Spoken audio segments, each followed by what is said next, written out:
नमस्कार, जय हिंद दोस्तों। चलिए जानते हैं बिहार की हर जिले, हर क्षेत्र की 50 फटाफट बड़ी खबरों को सिर्फ 10 मिनट में। लेकिन उससे पहले आप यह वीडियो किस जगह से देख रहे हैं हमें कमेंट में बताएं और चैनल को सब्सक्राइब जरूर करें। हर छोटी बड़ी अपडेट्स के लिए सबसे पहले बिहार के मुख्यमंत्री नीतीश कुमार ने सुबह ट्वीट कर राजस्व एवं भूमि सुधार विभाग के कामों की सराहना की। उन्होंने कहा कि 20 नवंबर 2025 को नई सरकार बनने के बाद राज्य को विकसित बनाने के लिए 7 निश्चय 3 कार्यक्रमों को तेजी से लागू किया जा रहा है। बिहार कृषि विश्वविद्यालय सबौर के वैज्ञानिकों ने सिंदूर की खेती में अहम सफलता हासिल की है। नए हाई जर्मिनेशन बीज से अंकुरण की समस्या खत्म हो गई है। अब बिहार के कई इलाकों में सिंदूर की खेती संभव होगी, जिससे किसानों की आमदनी बढ़ेगी। नितिन नवीन का राजनीतिक सफर चर्चा में है। 26 साल की उम्र में विधायक बनने के बाद अब 45 साल की उम्र में वे भाजपा के राष्ट्रीय अध्यक्ष बनने जा रहे हैं। निर्विरोध चुने जाने के बाद वे पार्टी के सबसे युवा अध्यक्ष होंगे। डिप्टी सीएम और भू राजस्व मंत्री विजय सिन्हा की पहल का असर दिखने लगा है। वे अलग अलग जिलों में कैंप लगाकर जमीन से जुड़े मामलों को मौके पर ही सुलझाने की कोशिश कर रहे हैं। समृद्धि यात्रा के दौरान मुख्यमंत्री नीतीश कुमार ने सीतामढ़ी में 346 करोड़ रुपए की 41 योजनाओं का शिलान्यास और 208 करोड़ की 26 योजनाओं का उद्घाटन किया। उन्होंने विकास कार्यों की समीक्षा के साथ लोगों से संवाद भी किया। 7 निश्चय 3 के तहत मुख्यमंत्री ने जमीन से जुड़े विवाद कम करने के लिए 4 बड़े फैसले लिए हैं। उनका कहना है कि इन फैसलों से जमीन संबंधी समस्याओं का समाधान तेजी से होगा। पटना के नदी थाना क्षेत्र में कच्ची दरगाह के पास गंगा किनारे 4 महीने के बच्चे का कटा हुआ सिर मिलने से इलाके में हड़कंप मच गया। घटना के बाद लोगों में दहशत का माहौल। मुजफ्फरपुर की सर्राफा मंडी में कानपुर से आए ज्वेलरी कारीगर से ठगों ने खुद को पुलिस बताकर 1.4 किलो चांदी ठग ली। आरोपी बाइक से मौके से फरार हो गए। नीट छात्रा की मौत का मामला सुलझा भी नहीं था कि एक अन्य छात्रावास में रहने वाली छात्रा की संदिग्ध मौत हो गई। परिजनों ने पुलिस पर लापरवाही के आरोप लगाए हैं। विधानसभा चुनाव में हार के बाद राजद बड़े बदलाव की तैयारी में है। पार्टी ने भीतरघात करने वाले करीब 300 लोगों पर कार्रवाई करने का फैसला लिया। पटना हाईकोर्ट के एक न्यायाधीश ने एक दिन में शराबबंदी कानून से जुड़े 510 मामलों की सुनवाई कर नया रिकॉर्ड।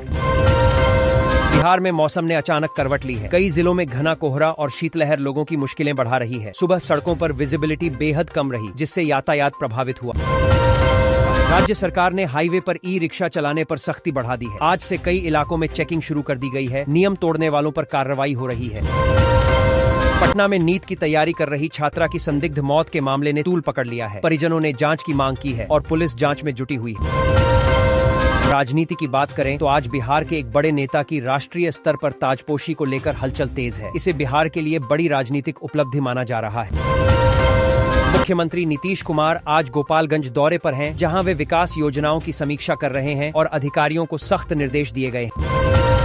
स्वास्थ्य सेवाओं से जुड़ी खबर में राज्य में 1400 से ज्यादा डॉक्टरों की नई भर्ती प्रक्रिया आज से आगे बढ़ाई जा रही है। इससे सरकारी अस्पतालों को राहत मिलने की उम्मीद है। हाजीपुर की एक दवा कंपनी पर कार्रवाई के बाद स्वास्थ्य विभाग अलर्ट मोड में है। बच्चों की दवाओं की जांच तेज कर दी गई।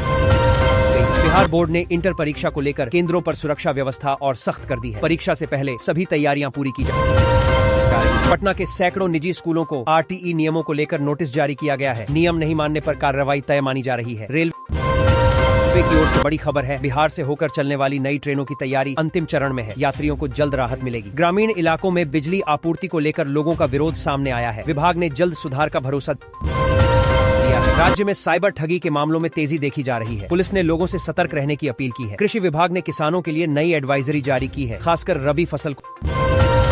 पटना मेट्रो प्रोजेक्ट के काम में तेजी लाई गई है। कई हिस्सों में काम दिन रात चल रहा है। ठंड को देखते हुए कई जिलों में अलाव की संख्या बढ़ाई गई है, ताकि गरीब और जरूरतमंदों को राहत मिल सके। प्रधानमंत्री किसान सम्मान निधि योजना के अंतर्गत फार्मर रजिस्ट्रेशन अभियान में किसानों को कई समस्याओं का सामना करना पड़ रहा है। सरकारी आंकड़ों के अनुसार 60% से अधिक किसानों का रजिस्ट्रेशन पूरा नहीं हुआ है। तकनीकी बाधाओं, कागजी अड़चनों और ई-केवाईसी की अनिवार्यता के कारण किसानों की चिंता बढ़ गई है। सोने चांदी की आसमान छूती कीमतों ने सबसे बेहाल कर दिया है। सोने के दाम लगातार चढ़ रहे हैं। चांदी ने तो बीते 4 दिनों में 40,000 रुपए की बढ़त हासिल कर ली है। सोना चांदी दोनों ही अपने ऑल टाइम हाई रेट को छू रहे हैं। रिकॉर्ड बना रहे सोने की कीमत आज शुक्रवार को अचानक भरभरा कर गिर गए। अमेरिका से आई एक खबर से चांदी को सस्ता कर दिया। बिहार सरकार ने जमीन से जुड़े मामलों में वर्षों से चली आ रही परेशानियों को खत्म करने की दिशा में एक बड़ा और ऐतिहासिक कदम उठाया है। अब जमीन की मापी और सीमांकन के लिए लोगों को महीनों या सालों तक इंतजार नहीं करना पड़ेगा। विभाग ने 26 जनवरी 2026 से 31 मार्च 2026 तक राज्यव्यापी मापी महाअभियान चलाने का निर्णय लिया है। अब तय समय में होगा काम।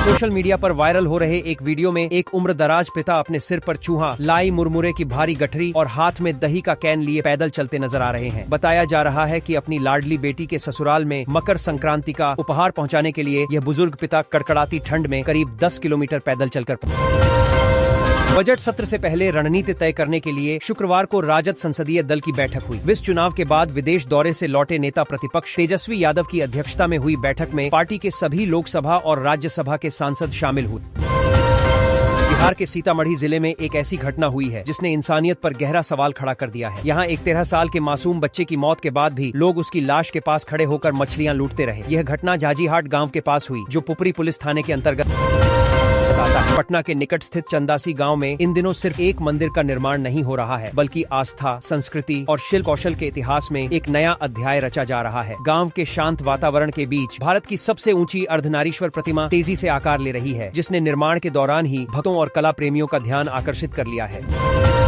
बिहार की सड़कों पर हुए गड्ढे को बताने पर सरकार देगी 5,000 रुपए। यह नई योजना 15 फरवरी से लागू की जाएगी। भाजपा नेता और बिहार सरकार में मंत्री दिलीप जायसवाल ने इस योजना के बारे में जानकारी दी। बिहार के मधुबनी जिले में सड़क और यातायात व्यवस्था को बेहतर बनाने की दिशा में एक महत्वपूर्ण पहल की जा रही है। लंबे समय से प्रतीक्षित रिंग रोड परियोजना अब जमीन पर उतर चुकी है। परियोजना पिछले वर्ष घोषित की गई थी और अब आधिकारिक मंजूरी मिलने के बाद इसका निर्माण कार्य शुरू कर दिया गया है। प्रधानमंत्री किसान सम्मान निधि योजना के अंतर्गत फार्मर रजिस्ट्रेशन अभियान में किसानों को कई समस्याओं का सामना करना पड़ रहा है। सरकारी आंकड़ों के अनुसार 60% से अधिक किसानों का रजिस्ट्रेशन पूरा नहीं हुआ है। तकनीकी बाधाओं, कागजी अड़चनों और KYC की अनिवार्यता के कारण किसानों की चिंता बढ़ गई है। सोने चांदी की आसमान छूती कीमतों ने सबसे बेहाल कर दिया है। सोने के दाम लगातार चढ़ रहे हैं। चांदी ने तो बीते 4 दिनों में 40,000 रुपए की बढ़त हासिल कर ली है। सोना चांदी दोनों ही अपने ऑल टाइम हाई रेट को छू रहे हैं। रिकॉर्ड बना रहे सोने की कीमत आज शुक्रवार को अचानक भरभरा कर गिर गए। अमेरिका से आई एक खबर से चांदी को सस्ता बिहार सरकार ने जमीन से जुड़े मामलों में वर्षों से चली आ रही परेशानियों को खत्म करने की दिशा में एक बड़ा और ऐतिहासिक कदम उठाया है। अब जमीन की मापी और सीमांकन के लिए लोगों को महीनों या सालों तक इंतजार नहीं करना पड़ेगा। विभाग ने 26 जनवरी 2026 से 31 मार्च 2026 तक राज्यव्यापी मापी महाअभियान चलाने का निर्णय लिया है। अब तय समय में होगा काम। सोशल मीडिया पर वायरल हो रहे एक वीडियो में एक उम्रदराज पिता अपने सिर पर चूहा, लाई मुरमुरे की भारी गठरी और हाथ में दही का कैन लिए पैदल चलते नजर आ रहे हैं। बताया जा रहा है कि अपनी लाडली बेटी के ससुराल में मकर संक्रांति का उपहार पहुंचाने के लिए यह बुजुर्ग पिता कड़कड़ाती ठंड में करीब 10 किलोमीटर पैदल चलकर पहुंचे। बजट सत्र से पहले रणनीति तय करने के लिए शुक्रवार को राजद संसदीय दल की बैठक हुई। विस चुनाव के बाद विदेश दौरे से लौटे नेता प्रतिपक्ष तेजस्वी यादव की अध्यक्षता में हुई बैठक में पार्टी के सभी लोकसभा और राज्यसभा के सांसद शामिल हुए। गड्ढे को बताने पर सरकार देगी 5,000 रुपए। यह नई योजना 15 फरवरी से लागू की जाएगी। भाजपा नेता और बिहार सरकार में मंत्री दिलीप जायसवाल ने इस योजना के बारे में जानकारी दी है।